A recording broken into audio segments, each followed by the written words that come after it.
এবার যে খবরের দিকে নজর রাখব, মুর্শিদাবাদ জেলার নতুন এসপি ধৃতিমান সরকার তিনি আজকে ইমাম মুয়াজ্জিনদের সংগঠনের আলোচনা সভায় এসে বললেন, আমি যখন বই পড়তাম কিছু কিছু বই কিছু কিছু জায়গা আমাকে অনুপ্রাণিত করেছিল। আমার এই রাজ্য সম্বন্ধে, আমার এই দেশ সম্বন্ধে গর্ববোধ করার জন্য। তার মধ্যে সর্বাগ্রে এই ইতিহাসের শহর, কালচারের শহর, ঐতিহ্যের শহর, ভাস্কর্য স্থাপত্যের শহর যে জায়গার নাম, তার নাম হচ্ছে মুর্শিদাবাদ। এই মুর্শিদাবাদ জেলা শুধু আমাদের রাজ্য বা দেশে নয়, সারা পৃথিবীতে বন্দিত। ইতিহাসের কালক্রমে বিভিন্ন সময় বিভিন্ন ঘটনাবলী একেবারে ইতিহাসের রাজনীতির প্রেক্ষাপটে সর্বপ্রথম হেডলাইন্স তৈরি করেছে এই মুর্শিদাবাদ জেলা। আমি সেই জেলায় কাজ করতে পেরে, এই জেলায় আসতে পেরে অনেক অনেক কৃতজ্ঞতা বোধ করছি। কিছু মানুষ আছে যারা বিদ্বেষ ছড়ায়, তারা সংখ্যায় খুব কম। কোনো কিছু ঘটলে আপনারা আমার সঙ্গে যোগাযোগ করুন, আর না হয় আপনাদের লোকাল থানায় বা সাইবার ক্রাইম থানায় যোগাযোগ করবেন। সকলকে রমজান মাসের শুভেচ্ছা, ভালোবাসা। এছাড়াও তিনি আরও কি বলেছেন শোনাবো আপনাদের। এই ভিডিওটি যারা দেখছেন, ভিডিওটি শেয়ার করবেন, চ্যানেলটি লাইক করবেন আর সাবস্ক্রাইব করবেন। আই লাভ মাই ইন্ডিয়া, মেরা ভারত মহান। অনেক অনেক ধন্যবাদ আমাকে আজকে এখানে ইনভাইট করার জন্য এবং এই মহতি মঞ্চে আমাকে দু কথা বলার জন্য। আমি বেশি দিন হয়নি এই জেলায় জয়েন করেছি। আমি আপনাদের মতোই এই রাজ্যের ছেলে। আমার বাড়ি এই দক্ষিণবঙ্গেই বাড়ি আমার। ইতিহাস পড়ার সুবাদে ও বিভিন্ন সময়ে যখন স্কুলে পড়াশুনো করতাম, কলেজে পড়াশুনো করতাম, বই পড়ার শখ ছিল।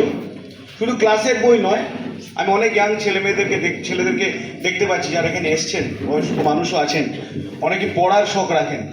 আমি যখন স্কুলে যখন পড়াশুনো করছি, যখন জীবনে ভাবছি যে কি করব, সেই সময় কিছু বই, কিছু পাঠ্য বই, তার বাইরে কিছু জায়গা আমাকে অনুপ্রাণিত করেছিল আমার এই রাজ্য সম্বন্ধে, আমার দেশ সম্বন্ধে গর্ববোধ করার জন্য। তার মধ্যে সর্বাগ্রে এই ইতিহাসের শহর, কালচারের শহর, ঐতিহ্যের শহর, ভাস্কর্য স্থাপত্যের যে প্লেস, তার নাম মুর্শিদাবাদ। মুর্শিদাবাদ জেলা শুধু আমাদের রাজ্যে নয়, সারা ভারতবর্ষে, পৃথিবীতে বন্দিত। ইতিহাসের কালক্রমে বিভিন্ন সময় বিভিন্ন ঘটনাবলী একেবারে ইতিহাসের রাজনীতির প্রেক্ষাপটে সর্বপ্রথম হেডলাইন্স তৈরি করেছে এই মুর্শিদাবাদ জেলা। আমি সেই জেলায় আপনাদের সাথে, আপনাদের মাঝে কাজ করতে পেরে এবং এই মহতী অর্গানাইজেশনের ডাকে এখানে আসতে পেরে অনেক অনেক কৃতজ্ঞতা বোধ করছি। যখনই কোনো জায়গায় ভালো কিছু হয়, সেখানে হয়তো পুলিশ ডাক পায় না, কিন্তু যদি সেখানে খারাপ কিছু হয়, সেখানে পুলিশ ডাক পায়। এটা আমাদের চাকরির একটা নিয়ম।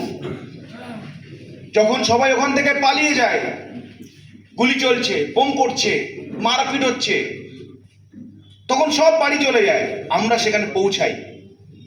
আমি আগের বক্তাকে, বদরুল সাহেবকে অনেক অনেক ধন্যবাদ জানাবো যে পুলিশকেও তারা যেভাবে এই জেলা সম্মান দেয়, আমি তার জন্য কৃতজ্ঞ।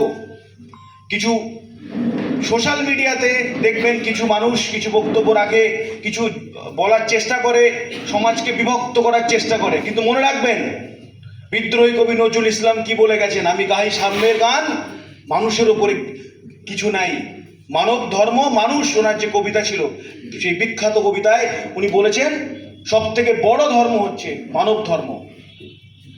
যে কোনো ধর্মের যে কোনো নির্যাস আপনি বার করুন, দেখবেন সেখানে সবই একই কথা বলে।